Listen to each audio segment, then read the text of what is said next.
A word of advice from safeelectricity.org. Be safe when working outside around electric lines, especially those connected to your home. Keep an eye out for power lines when moving ladders, pruning poles, or other long tools. Be alert when installing or adjusting antennas and while working on your roof. Let professionals trim trees that are close to power lines. Be a safe weekend warrior. For more safety information, visit safeelectricity.org.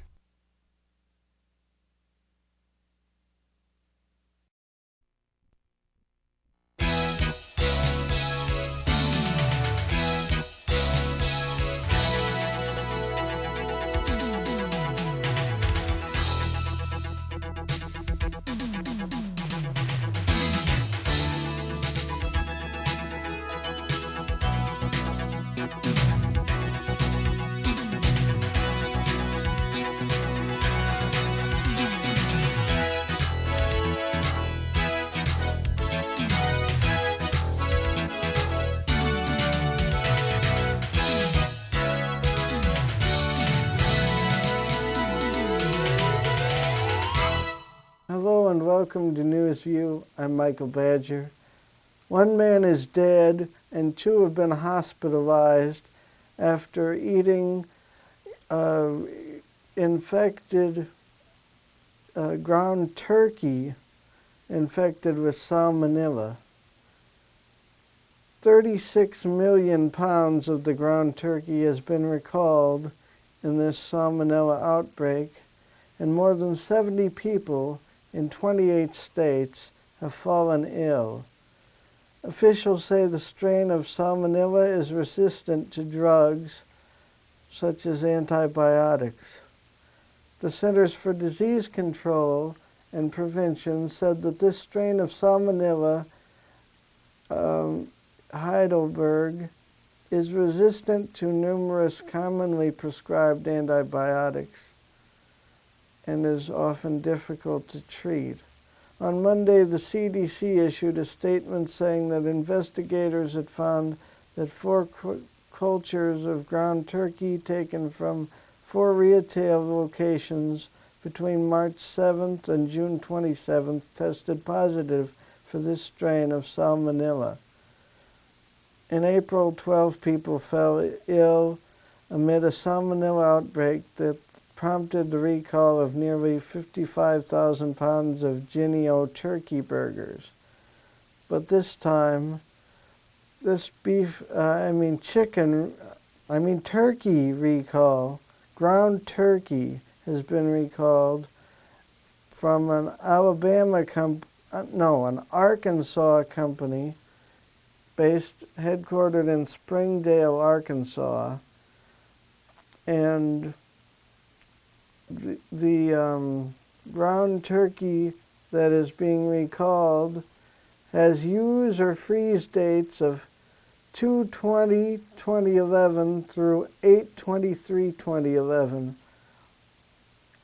So that's February 20th, 2011 through August 23rd, 2011. And this includes 10-pound chubs of honeysuckle white fresh natural lean ground turkey with natural flavorings. This also includes 10-pound chubs of unbranded ground turkey with natural flavoring 2-pack. This also includes 80-ounce or 5-pound chubs of Riverside ground turkey with natural flavoring. Also included 10-pound chubs of natural lean ground turkey with natural flavorings, 16-ounce or 1-pound chubs of fresh lean HEB ground turkey, 93/7, 16-ounce or 1-pound chubs of fresh Heb ground turkey, 85/15, 16-ounce or 1-pound chubs of honeysuckle white, 93/7 fresh ground turkey with natural flavoring. Also, 4 to 1 pound packages of honeysuckle white ground turkey with 85/15 fresh ground turkey. And last on that list, 48 ounces or 3-pound chubs of honeysuckle white, 85/15 fresh ground turkey. Also, 85% ground turkey with user freeze by dates of February 20th, 2011 through also August 23rd, 2011. That's 19.2 ounce or 1.2 pound trays of honeysuckle white, 85/15 ground turkey. Also included 19.2 ounce trays of honeysuckle white taco seasoned ground turkey covered with paprika. Also 19.2 ounce trays of Kroger ground turkey, fresh, 85/15. And also 48.0 ounce or 3-pound trays of Kroger ground turkey, fresh, 85/15. Also included are 20 ounce or 1.25 pound trays of honeysuckle white, 85/15 ground turkey, 48.0 ounces or 3-pound trays of honeysuckle white, 85/15 ground turkey family pack. Also 16 ounce or 1-pound trays of honeysuckle white, 85/15 ground turkey, and 19.2 ounce or 1.2 ounce pound trays of honeysuckle white seasoned Italian style ground turkey with natural flavorings. This also includes 20 ounces or 1 pound, 0.4 ounce trays of Safeway fresh ground turkey with natural flavorings with 15% fat. And this is sold in Texas only, this variety, at Randall and Tom Thumb stores with user freeze by March 12th, 2011 through May 5th, 2011. Also included are 93% ground turkey user frozen dates of February 20th, 2011 through August 23rd, 2011. And ground patties are included, and frozen ground turkey. I won't read all of this, but you can find all this information at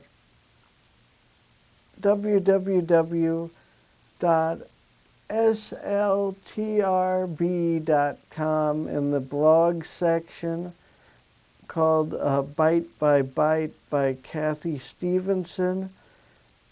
Titled Check the Fridge, Ground Turkey has been recalled. For more information, go to that. There's also information at the Los Angeles Times website. That's where I got some of it.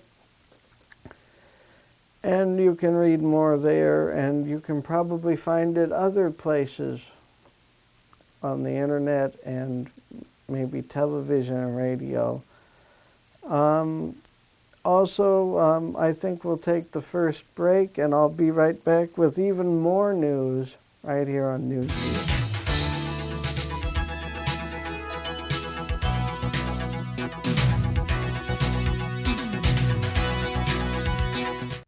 Visit ArborDay.org. See how together we can plant our future.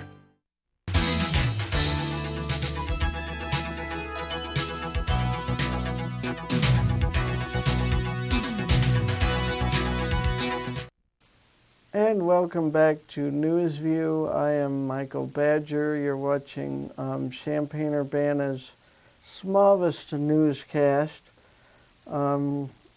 which has undergone a few changes lately and will continue to try and improve here. And our next story hits close to home, Champaign, but this story comes to us from Northfield, Illinois, from thestreet.com, and it is close to home because it's about Kraft. And of course, as you probably all know, Kraft has a plant here in the local area in Champaign, Illinois. But this is about Kraft Foods, or KFT as their stock symbol, has decided to split into two separate companies. And they expect this to help their sales, I guess. And along with posting its better than expected second quarter profit Thursday morning, they say here, Kraft laid out plans to split into two. One division will be the snacks business, and the other will be a North American grocery business. The snacks business has an estimated revenue of about $32 billion and will consist of the current Kraft Foods Europe and developing market units, as well as the North American snacks and confectionery businesses, said the company in a statement. The North American grocery business, on the other hand, would consist of the current U.S. beverages, cheese, convenient meals, and grocery segments, and the non-snack categories in Canada and food service. And this would be a tax-free spin-off that could be completed by the end of 2012. And this also includes a trend where Sara Lee and Fortune Brands have been working on similar moves to deleverage their companies through spin-offs. The question is, if this continues, how many divisions of each food company will there be? Two, and will they split off into even more companies in future?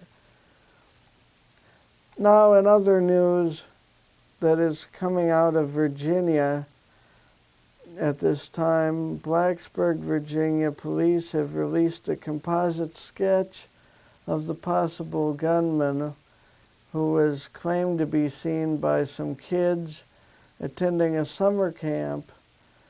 They say he was holding what appeared to be a gun under a cloth.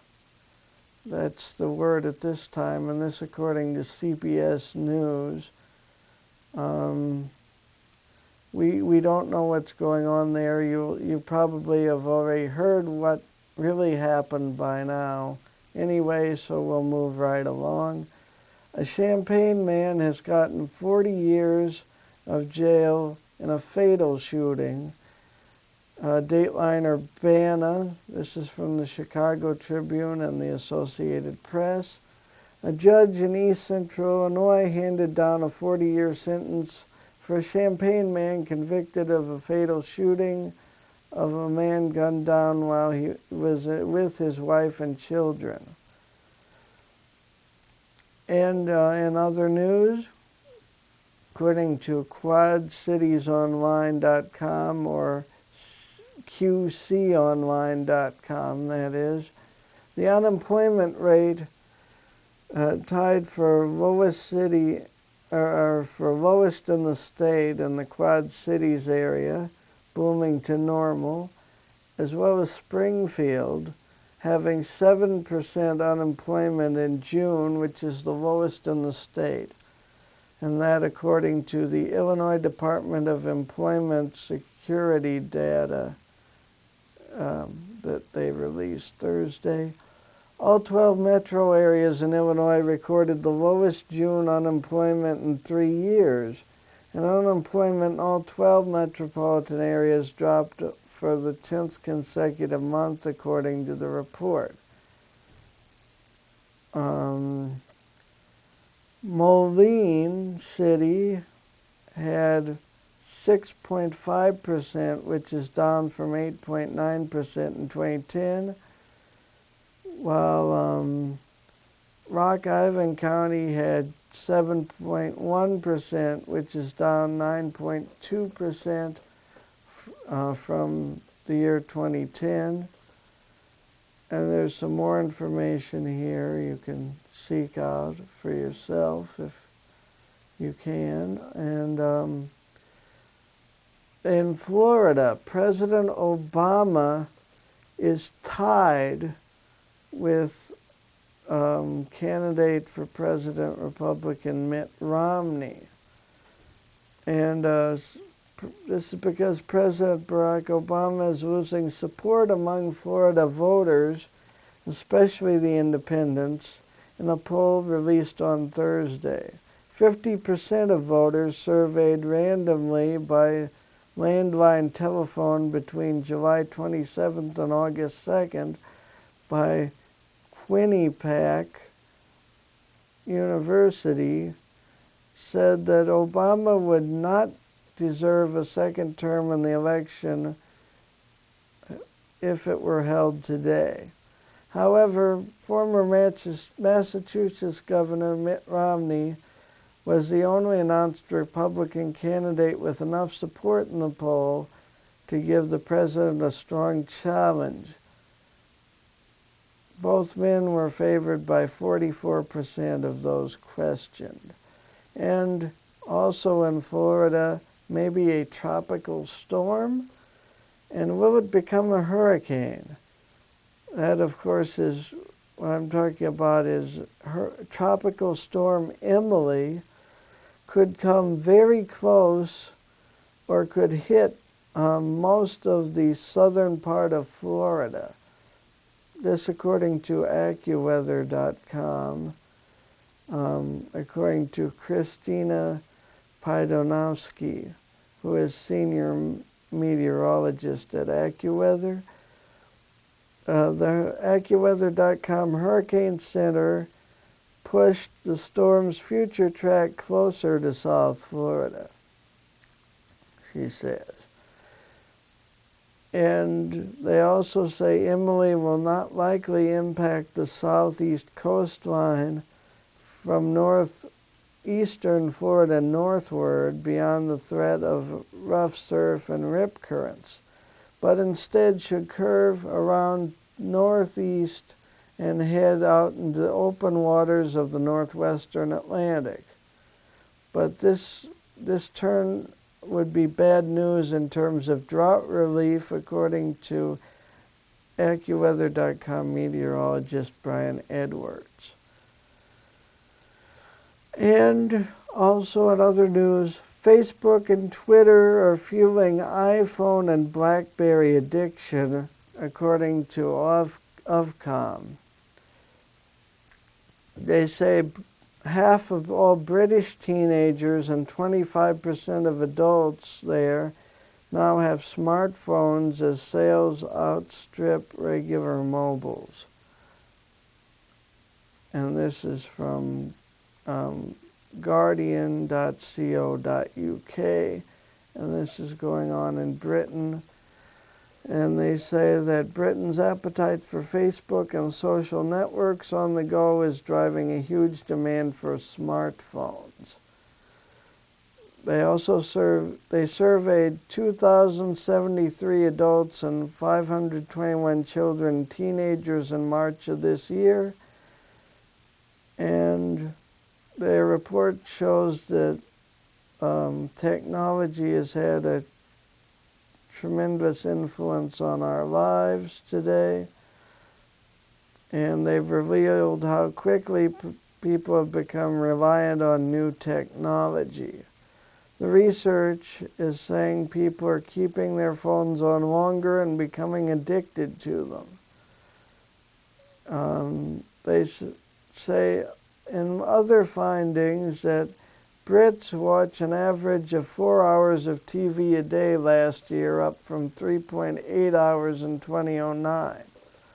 And there, 91.6% of Brits listened to radio in the first quarter of 2011, and that's up from 90.6% in 2010.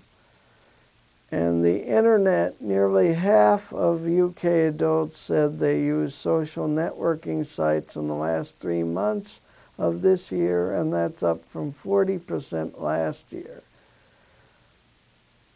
And the Dow has plummeted 400 points recently, and Italian prosecutors have seized now. They have seized documents from Moody's S&P, and a lot of uncertainty is going on with the whole debt ceiling and economic events of the past few years, really. I'm Michael Badger, and you're watching NewsView. Stay tuned for weather after this break. Thanks for watching, and weather and the credits are coming up. Thank you.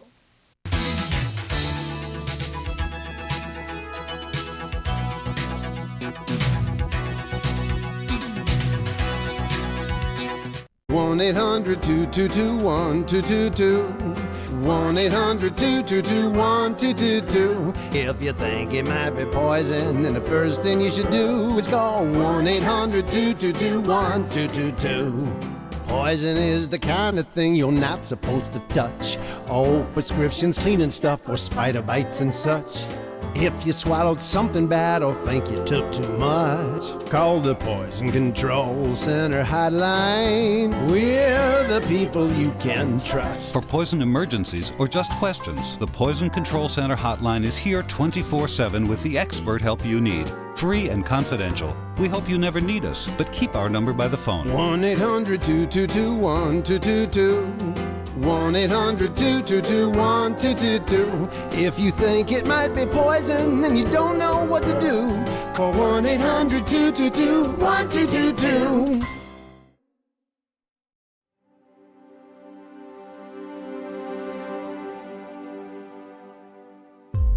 I run to relax.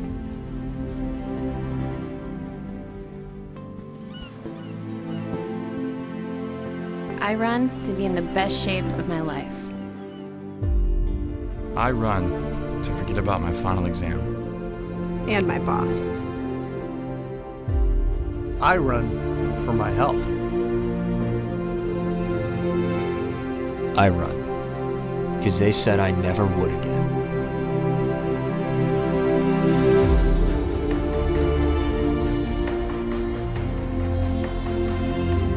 I run to be as fast as my big sister. I run because they said I would never make the track team.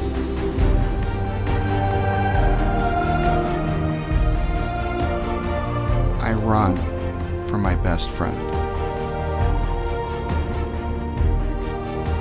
I run for a change of scenery. I run to win. I run for the challenge.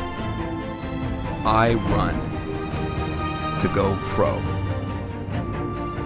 I run for inspiration. I run for children around the world.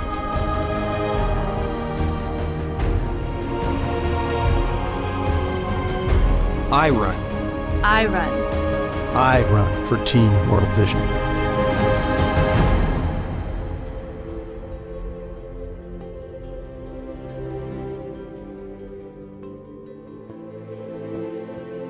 What do you run for?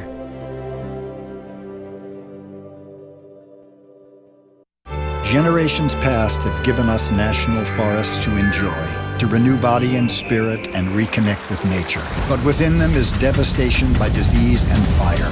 The Arbor Day Foundation asks for your help in replanting them, because their majesty is our inheritance, and their conservation will be our legacy.